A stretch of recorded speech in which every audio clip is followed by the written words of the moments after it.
Le président russe Vladimir Poutine est en difficulté. Sur les champs de bataille de l'est de l'Ukraine, Kyiv a acquis un avantage écrasant à court terme dans la guerre des drones, semant le chaos derrière les lignes russes et coupant le pont terrestre entre la Crimée et la frontière russe. Les drones ukrainiens à longue portée frappent raffineries, usines et villes protégées en Russie à un rythme inédit, poussant le Kremlin à inciter banques et entreprises à acquérir leur propre système de défense aérienne. L'arsenal ukrainien s'enrichit de redoutables armes, des chasseurs Gripen suédois aux drones Hornet américains, tandis que 90 milliards d'euros vont bientôt arriver en Ukraine. Lors d'une interview accordée à Reuters, le commandant du 3e corps d'armée ukrainien et fondateur du bataillon Azov a affirmé « Les 6 à 9 prochains mois seront décisifs. Je pense que les 6 prochains mois seront les plus critiques. » Mais comme nous l'avons déjà dit ici sur Warfront et nous le répéterons, lorsque Vladimir Poutine devient désespéré, c'est à ce moment-là qu'il est le plus dangereux. Il n'est pas clair combien des problèmes de la Russie sont réellement expliqués aux dirigeants du pays, mais si les informations qui filtrent de Russie sont exactes, alors Poutine est paranoïaque, isolé et suffisamment conscient pour savoir qu'il a de bonnes raisons de s'inquiéter pour l'avenir. Le mode opératoire habituel de la Russie ne fonctionne pas, mais si l'on se fie au passé de Poutine, il n'admettra pas la défaite. Au lieu de cela, il va puiser profondément dans le manuel du Kremlin pour une paire d'options très peu orthodoxes et à haut risque qui pourraient bouleverser complètement le statu quo. Le coup symbolique. Sergueï Lavrov, ministre russe des Affaires étrangères et proche allié de Vladimir Poutine, affirme qu'il est temps pour les diplomates étrangers d'évacuer Kyiv.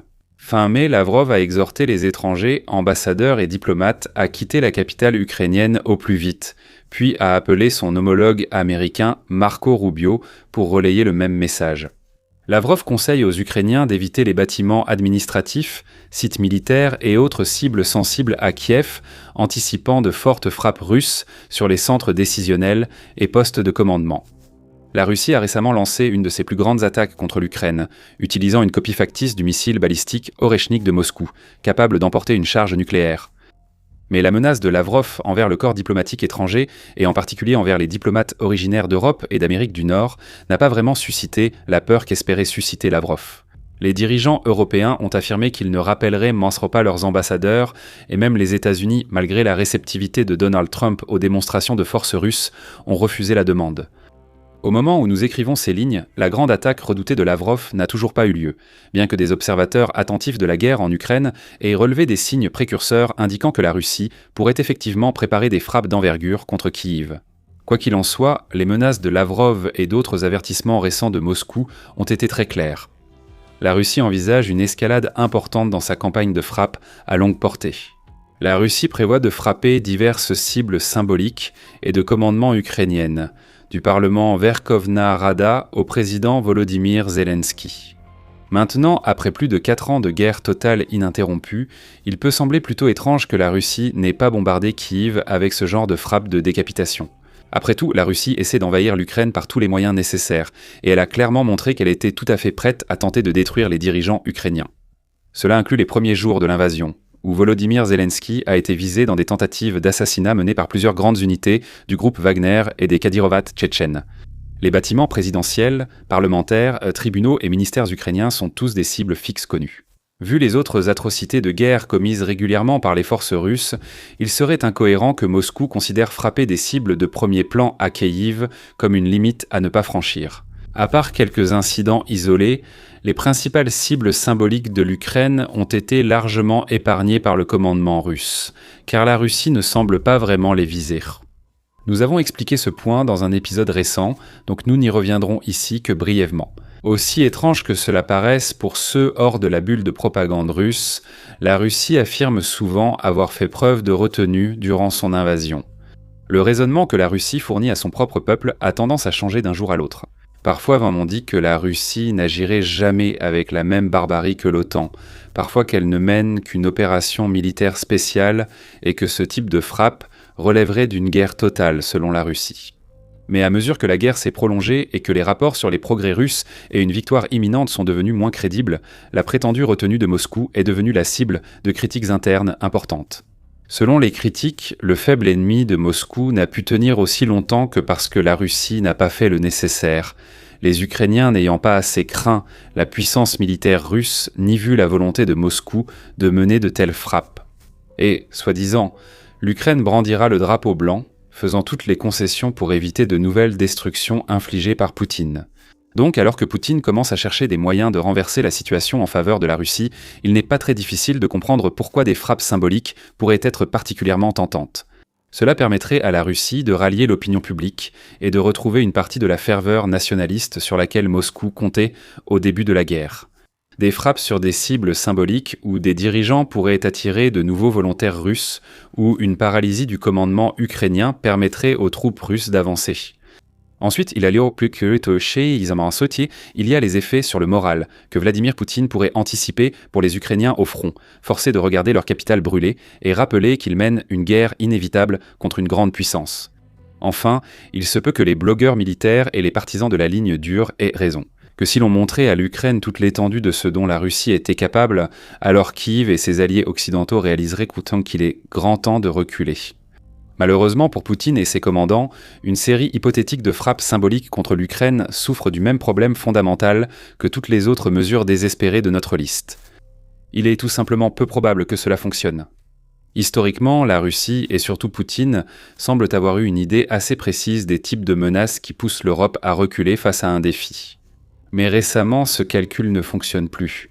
Ces démonstrations de la supposée puissance militaire russe sont bien moins crédibles qu'avant, et l'Europe en est consciente. Il n'est même pas exact de dire que la Russie a évité ses cibles. Le 24 mai, lors des frappes de Moscou, le Parlement ukrainien a été endommagé, et l'Opéra de Kiev, l'Académie nationale de musique et le Musée national des beaux-arts ont subi des dégâts plus importants. Kiev, Washington et Bruxelles ont constaté ces impacts, mais aucun n'a changé de comportement quand Lavrov a menacé d'aller encore plus loin. Donc oui, je veux dire, la Russie peut bombarder un opéra. Super histoire, non? Tout aussi important, ce genre de frappe ne changerait probablement pas la situation sur le front, où les drones ukrainiens garderont un net avantage, peu importe ce qui se passe à Kiev. Pire encore, il n'est même pas certain que la Russie ait la capacité de frapper les cibles qu'elle souhaiterait. Même contre des structures fixes et ouvertes comme le radar de Bukovna, les projectiles russes ont du mal à percer les défenses aériennes ukrainiennes, et ne progressent réellement que lorsque la Russie peut lancer 1 millier de projectiles ou plus à l'échelle nationale en même temps. La Russie ne peut mener ses frappes que par intermittence, vu leur préparation et le coût en ressources. Pendant ce temps, la véritable structure de commandement de l'Ukraine fonctionne principalement depuis des bunkers souterrains fortifiés, des lieux de réunion cachés et des centres de commandement décentralisés à travers le pays. Zelensky et son entourage sont difficiles à éliminer, non parce que la Russie n'a pas essayé, mais parce qu'ils se déplacent sans cesse, sécurisent leur communication et annoncent leur passage seulement après être partis. Donc la Russie peut tenter de frapper des cibles clés à Kiev par une attaque massive. Si la Russie ne parvient pas à éliminer un élément clé de la direction ukrainienne, ou pire, échoue à atteindre ses cibles statiques, l'Ukraine en sort renforcée, non affaiblie. Et enfin, il y a une autre réalité difficile qui pourrait pousser Poutine et ses alliés à se retenir. En visant des cibles symboliques et la direction en Ukraine, la Russie autorise implicitement l'Ukraine à riposter. Les drones ukrainiens peuvent frapper au cœur du territoire russe. Les services de renseignement ukrainiens traquent et éliminent régulièrement des commandants russes. Alors, à ce stade de la guerre, qui peut affirmer que l'Ukraine se retient? Contrairement à la Russie, cet argument est plus crédible pour la direction ukrainienne. Après tout, l'Ukraine s'est vue refuser des armes de frappe à longue portée pendant des années parce que ses alliés de l'OTAN craignaient que des frappes en profondeur sur la Russie n'aggravent encore la situation.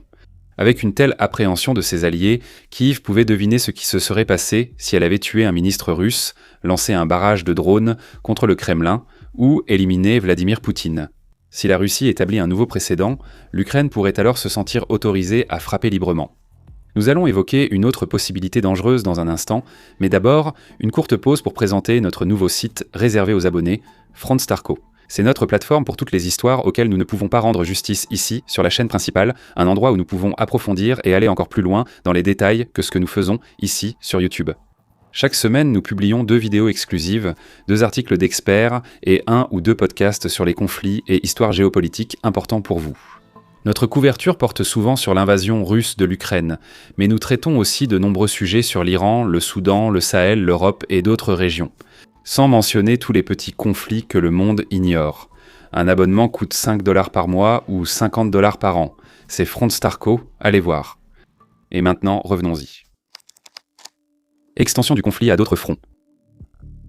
Donc après la perspective d'une campagne aérienne russe plus ciblée contre Kiev, il y a le risque d'un élargissement du conflit russe à d'autres fronts, notamment avec une frappe contre une nation de l'OTAN vulnérable, probablement la Lettonie.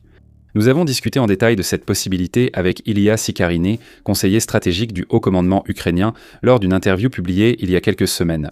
À ce moment-là, la réaction que nous avons reçue aux commentaires était plutôt prévisible, et elle suivait généralement l'idée que même si la Russie avait l'armée pour le faire, il n'y avait absolument aucune chance que Poutine fasse quelque chose d'aussi stupide. Mais quelques semaines plus tard, les choses ont bien changé.